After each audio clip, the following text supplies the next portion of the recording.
ம் இந்தா வீட்டு சாவி எடுத்துட்டு போ. ஏன் ஏன்னா நீ திரும்பி வர்றப்ப நானும் அப்பாவும் வீட்டுல இருக்க மாட்டோமே. எங்க போறீங்க? தெரியல. புள்ள குடும்பம்னு இருக்கிறவங்களுக்கு ஒரு வீடு, இல்லாதவங்களுக்கு இந்த உலகமே வீடு. காசி ராமேஸ்வரம்னு எங்கேயாவது போய் தொலைறோம். இந்த புடி. என்னம்மா பிளாக்மெயில் பண்றியா? சேச்சே, அவ ஏன்டா பிளாக்மெயில் பண்றா? நாங்க செத்து போறோம்னு சொன்னா கூட நீ மாற போறதில்ல. வீட்டை விட்டு போறோம்னு சொன்னா மட்டும் மாற போறியா? அப்புறம் எதுக்கு எங்கேயோ போறேன்றீங்க? எங்களுக்கு மனசு வெறுத்து போச்சுடா.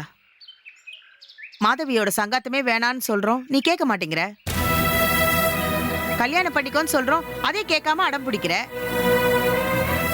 நாங்க சொல்றது எதையும் மதிக்காம உன் இஷ்டத்துக்கே நடக்கணும்னா இந்த வீட்டுல பெரியவங்கன்னு அப்ப நாங்க எதுக்கு இருக்கணும்? மற்றவங்க எங்களை அவமானப்படுத்துறத கூட தாங்கிக்கலாம்டா. ஆனா தினம் தினம் பெத்த பிள்ளைகிட்ட இப்படி அவமானப்படுறது ரொம்ப கஷ்டமா இருக்குடா. ஒண்ணு நீ எங்க வழிக்கு வரணும், இல்ல நீ பண்றதெல்லாம் சகிச்சுக்கிட்டு நாங்க இங்க இருக்கணும். இனிமேயும் அதெல்லாம் எங்களால முடியுமான்னு எங்களுக்கு தோணல. நாங்க வீட்டை விட்டு போயிட்டோம்னு வச்சுக்கேன், நீ எங்க தொல்லையெல்லாம் இல்லாம நிம்மதியா இருக்கலாம்.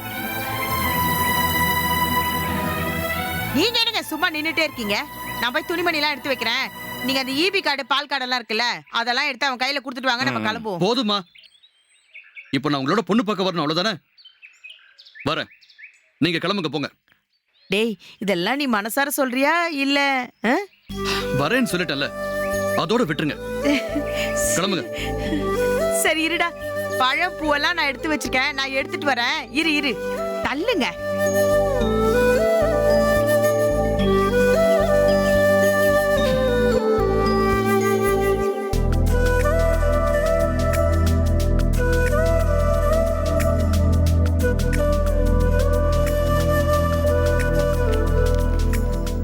ஏங்க, பொண்ணு பார்க்க வந்த இடத்துல கூடவா புக் படிச்சிட்டு இருப்பீங்க? சும்மா போடுங்க பார்த்துட்டு இருந்தேன். அவனை பாருங்க எப்படி உட்கார்ந்துருக்கான்னு. டேய், ஏன்டா இப்படி சிடு சிடுன்னு உட்கார்ந்துருக்க? கொஞ்சம் சிரிச்ச மாதிரிதான் இரண்டா. நீ இப்படி சிடு சிடுன்னு உட்கார்ந்துருக்கிறத பார்த்தா கீர்த்தனா வருத்தப்படுவாடா. கொஞ்சம் சிரிடா. அம்மா, நீங்க ரெண்டு பேரும் கம்பல் பண்ணதுனால தான் நான் இங்க வந்தேன். இப்படி இரு அப்படி சரின்னு டைரக்ட் பண்ணிக்கிட்டு இருந்த நான் பாட்டுக்கு கிளம்பி போய்கிட்டே இருப்பேன். மீனாட்சி, அவன் வந்தது பெரிய விஷயம். சும்மா அவனை தொந்தரவு பண்ணாத, அவனை ஃப்ரீயா விடு. கீர்த்தனா கேட்டான்னா அவன் மூஞ்சி எப்பவும் அப்படிதான் இருக்குன்னு சொல்லி சமாளிச்சிடலாம்.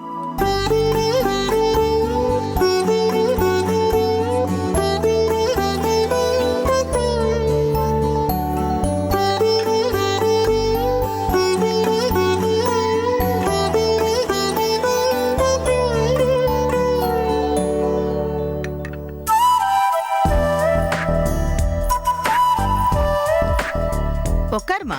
பரவாயில்ல, இருக்கட்டும். உட்காரு. இல்லை, பரவாயில்லை. ஓ,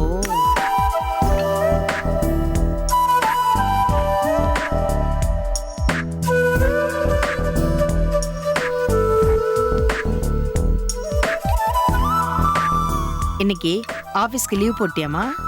இல்லை அம்மா, பர்மிஷன் போட்டு கொண்டு வந்தேன், போகணும். ஓ, நீ எங்க வேலை செய்றேன்னு சொன்னமா? மார்க்கெட்டிங் கம்பெனி அப்பா, ஆபீஸ் கிட்டக்கத்தான்.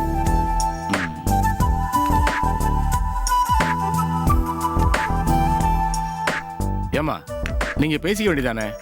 இல்லை, நீங்க வேண்டாம். ஒருத்தர் பார்த்து பேசிக்கணும் தான் இவனை இங்க கூட்டு வந்திருக்கோம். நீ என்னடா தரையை பார்த்துட்டு இருக்க, இவன் என்னடா எங்கேயோ வெறிச்சு பார்த்துட்டு இருக்கான். இங்க பார், உனக்கு சங்கடமா இருந்தா சொல்லு, நாங்க ரெண்டு பேரும் வெளியில போயிடுறோம். நீங்க நிதானமா பார்த்து பேசிட்டு எங்களை கூப்பிடுங்க, சரியா? இல்லை அப்பா, அதெல்லாம் வேண்டாம். ஏமா பதற? எங்க காலத்துல இதுக்கெல்லாம் வாய்ப்பே இல்லம்மா. மாப்பிளைய நேருக்கு நேரா பாக்குறதுக்கு நிமிந்து கூட பார்க்க மாட்டோம். கதவு இடுக்குலயோ ஜன்னல்லையோ பார்த்துட்டு ஒரே ஓட்டம் ஓடி போயிடுவோம். சில பொண்ணுங்க அது கூட பார்த்ததில்ல. இப்ப எல்லாமே மாறி போச்சு. கல்யாணத்துக்கு முன்னால பொண்ணு மாப்பிளையும் தனியா கூட அனுப்பிச்சு வைக்கிறாங்க. சில குடும்பங்கள்ல பொண்ணும் மாப்பிளையும் பேசி முடிச்சுட்டு அப்புறம் தான் பெத்தவங்களுக்கே தகவல் கொடுக்குறாங்க.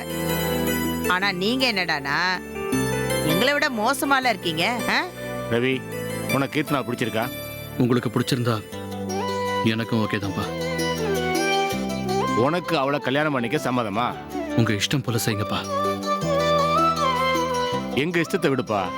உனக்கு சம்மதமா? அதான் சொல்லிட்டேனேப்பா. அட என்னங்க நீங்க? ம்.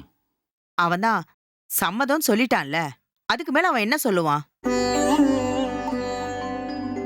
நம்ம தான் அடக்கமா புள்ளைய வளர்த்துருக்கோம்ல, நம்ம சொல்றத அவன் என்னைக்குதான் மீறி இருக்கான் சொல்லுங்க.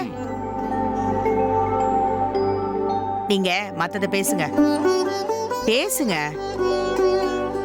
ஏமா கல்யாண விஷயத்தெல்லாம் நாங்க யார்ட்டமா பேசணும்? நான் தான் சொன்னேன் அப்பா, எனக்கென்று யாரும் இல்லை. ஆனால் 18 பவுண்ட் நகை பேங்கில் வைத்திருக்கேன். நிறுத்து நிறுத்து நிறுத்து. கல்யாண விஷயம்னு நான் சொன்னது வரதட்சணையோ காசு பணமோ இல்ல. எங்களுக்கு அதெல்லாம் வேணாம். நான் சொன்னது 4 நட்சத்திரத்தை குறிக்கிறதெல்லாம் யார்கிட்ட பேசணும் தான்.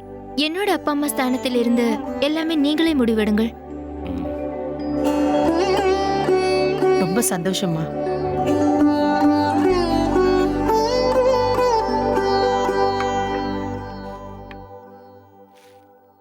அடுத்த முகூர்த்தத்திலேயே நல்ல நாள் பார்த்து கல்யாணம் முடிச்சு உன்னை நம்ம வீட்டுக்கே கூட்டிட்டு போயிரும். என்ன சரியா?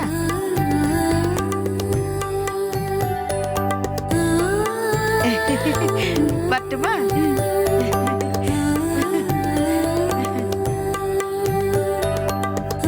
வரேன். வரமா?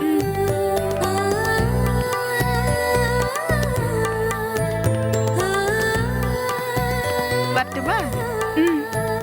இன்னைக்கு ஜான்சி மேடம் வந்தா விஷ் கூட பண்ணாம கிளாஸை விட்டு வெளியே போயிடலாம். சரியா?